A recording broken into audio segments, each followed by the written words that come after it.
Pertama-tama kami sampaikan bahwa pada tahun 2023 sebenarnya kita sudah membuat prediksi untuk semua. Dalam hal ini kalau Intel ada KIR Intel di tahun 2024, maka kita juga buat KIR Intel atau prediksi di apa yang akan terjadi di tahun 2024 dari sisi serangan siber. Di antaranya adalah ransomware yang kejadian saat ini. Kemudian yang lain ada web defacement, ada ITO attack. Web defacement ini lebih banyak kaitannya nanti digunakan dalam rangka judi online. Ini sudah kita prediksi. Kemudian distributed denial of service, kemudian cyber threat base, dan advanced persistent threat. Itulah gambaran prediksi kemungkinan serangan-serangan siber yang akan terjadi di 2024 ini, dan untuk mengantisipasi itu kita sampaikan ke semua lembaga untuk mengantisipasinya. Bapak Ibu yang kami hormati, kami laporkan, coba next slide-nya.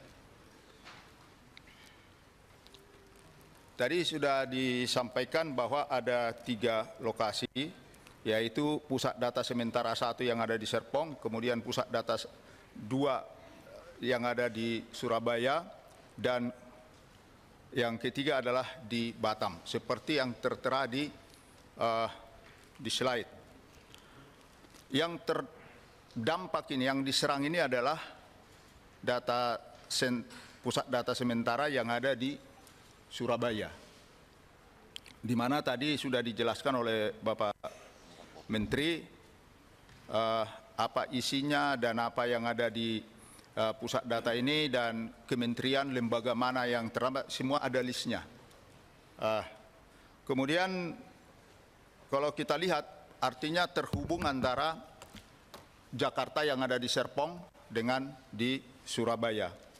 Kemudian tentu kita dalam mengatasi ini menggunakan Perpres 47 tahun 2023 tentang strategi keamanan siber nasional dan manajemen krisis siber nasional, sehingga langkah-langkahnya jelas. Maka ketika tanggal 20 Juni kita mendapat laporan bahwa terjadi serangan atau down di Surabaya, maka kami segera melakukan rapat koordinasi pada hari itu juga dengan tim Insiden Respon Team yang ada di PDNS 2, kemudian ada tim Kominfo, dan pada rapat itu disampaikan bahwa PT Telkom selaku pengelola data center sementara ini harus melakukan isolasi seluruh infrastruktur dan sudah dibangun infrastruktur sementara, melakukan pencarian PM yang bisa diakuisisi untuk dapat dilakukan forensik, karena memang kami dari sisi keamanannya untuk itu sangat perlu. Kemudian melakukan pengumpulan log perangkat keamanan, melakukan proses recovery awal, dan menginventarisir data yang terdampak. Ini di rapat itu kita sampaikan ke Telkom Sigma. Kemudian dalam rapat ini Kominfo selaku penyelenggara PDNS 2 memetakan aset tenan terdampak, memberikan informasi awal terkait kondisi pada seluruh tenan, kemudian verifikasi informasi tenan yang memiliki backup, tadi sudah disinggung oleh Pak Menteri, pendataan layanan terdampak, menyiapkan standing statement terkait insiden yang terjadi mengingat eskalasi dampak ke beberapa instansi dalam layanan publik.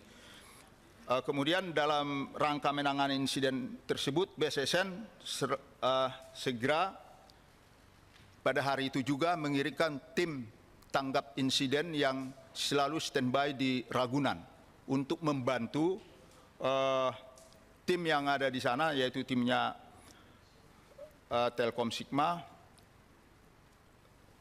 dan tentu juga kami segera akan melakukan evaluasi kenapa sampai terjadi, walaupun evaluasi tentu hal-hal yang umum dulu, di samping juga akan melakukan forensik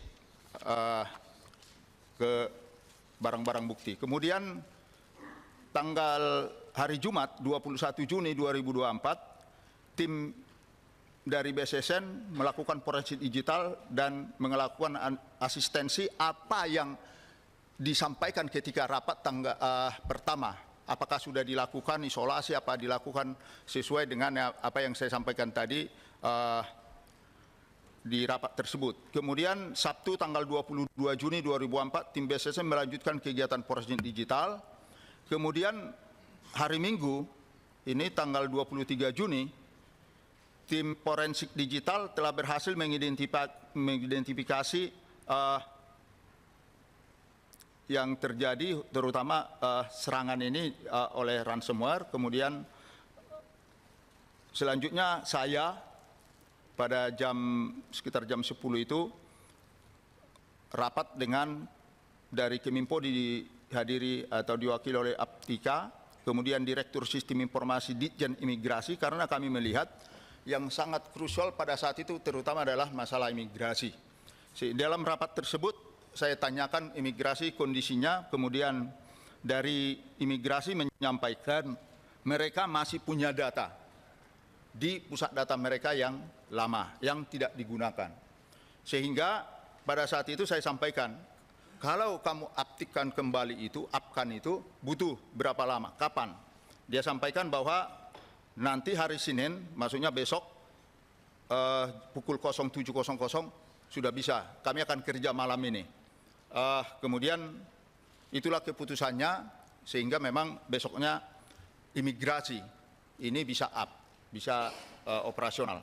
Saya kira itu yang kita laksanakan di tanggal 23. Kemudian tanggal 24, karena situasi terutama juga di media, kami melakukan rapat di kantor Keminfo, dihadiri oleh Bapak Menteri dan Wakil Menteri, kemudian diwakili dari Telkom Sigma, dan juga dari kami kemudian dilanjutkan dengan konferensi pers. Saya rasa teman-teman media tahu, karena itu adalah konferensi pers, dan pembukaan di konferensi pers itu saya menyampaikan permohonan maaf kepada masyarakat dari pemerintah tentunya, karena kita sesuai yang disampaikan Ibu Ketua tadi, memang terganggu masyarakat ini. Jadi sebagai pemerintah kita menyampaikan permohonan maaf, baru saya jelaskan materi yang terkait dengan press release tersebut, konferensi pers tersebut.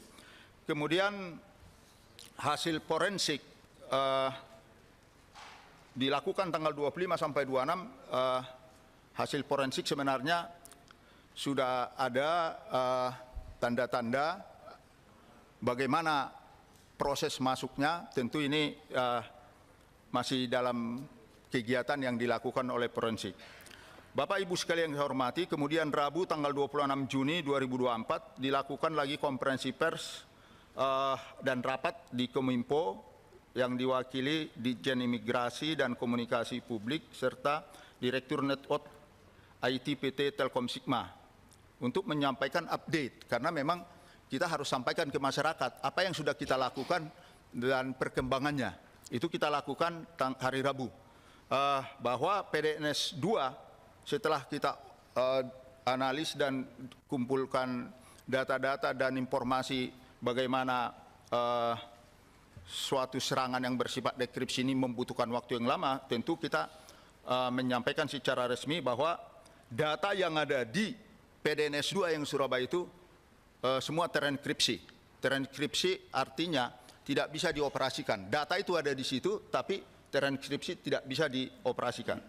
Kemudian kami mengecek juga, meyakinkan bahwa isolasi terhadap sistem PDNS yang terdampak dan pemutusan protokol komunikasi antara dengan PDNS 2 dan Batam ini kita yakinkan dan kita sampaikan. Kemudian melakukan pengumpulan, tetap melanjutkan pengumpulan peserta bukti dari sistem elektronik yang terdampak, ini kaitannya dengan forensik. Kemudian melanjutkan investigasi dan eradikasi proses terjadinya ransomware, melakukan. Nah, setelah itu baru juga kita menyampaikan bahwa kita sudah melakukan perkuatan kepada tempat-tempat yang tidak serang, seperti di Serpong, yaitu pusat data sementara nomor 1, karena memang itu prosedur sesuai dengan manajemen krisis ini. Kita yakinkan, kita perkuat, bahkan kita taruh satu tim di sana, on-site di Serpong sampai saat ini, demikian juga yang ada di Batam. Kemudian yang di Surabaya tetap diisolasi seperti kondisi saat ini. Kemudian sebagai langkah antisipasi ke depan, tentu kami mengikuti langkah-langkah, tahap-tahap yang telah dibuat oleh Keminfo, yang tentunya kita mendorong, karena kita sudah membuat Perban nomor 4 tahun 2021 tentang pedoman manajemen keamanan informasi sistem pemerintahan berbasis elektronik dan standar teknis dan prosedur keamanan sistem pemerintahan berbasis elektronik, terutama pada pasal 35 ayat 2 yaitu masalah backup. Itu tertuang di situ, di sebuah pusat data.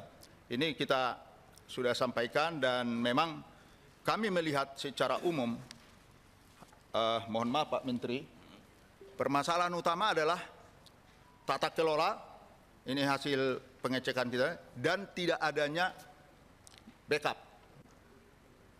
Kira-kira Bapak Ibu yang saya hormati, demikian yang bisa sampaikan. Tidak ada peta apa? Backupnya data yang di PDNS 1 Surabaya itu di masing-masing instansi kan ada di Batam. Di Batam itu tidak sepenuhnya. Jadi kalau sebenarnya seharusnya kan itu DRC, Bu.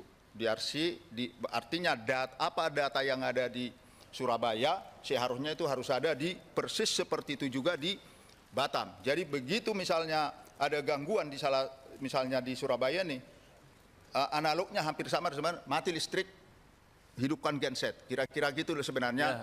Interupsi Ibu, kenapa tidak ada? Mungkin nanti dari Keminfo yang bisa menjelaskan, itu Pak. Itu yang banyak dipertanyakan oleh para pakar IT, Pak. Betul. Mengapa kok tidak ada? Begitu. Terima kasih. Ya, baik. Nanti akan dijawab. Ranahnya Pak Keminfo ya, yang nanti akan dijawab. Siap. Tapi sedikit saja, berapa persen yang terbackup di Batam? Berapa persen yang terbackup di Batam? Hanya 2% dari data hanya 2%. Ya, itu dari data yang ada di Surabaya, PDNS yang 2. dikunci oleh ransomware di Surabaya. Betul. Hanya 2%. Ya, makanya itu tidak dikatakan DRC. Hanya tempat penyimpanan data. Oke, Pak, lanjut, Pak. Ya. Jadi Ibu Bapak sekalian yang hormati dan teman-teman dari media hadir di sini, kami tentunya sebagai dari sisi keamanan kami harus menyampaikan yang terkait dengan keamanan. Demikian Ibu, kami kembalikan kepada Ibu pimpinan. Terima kasih.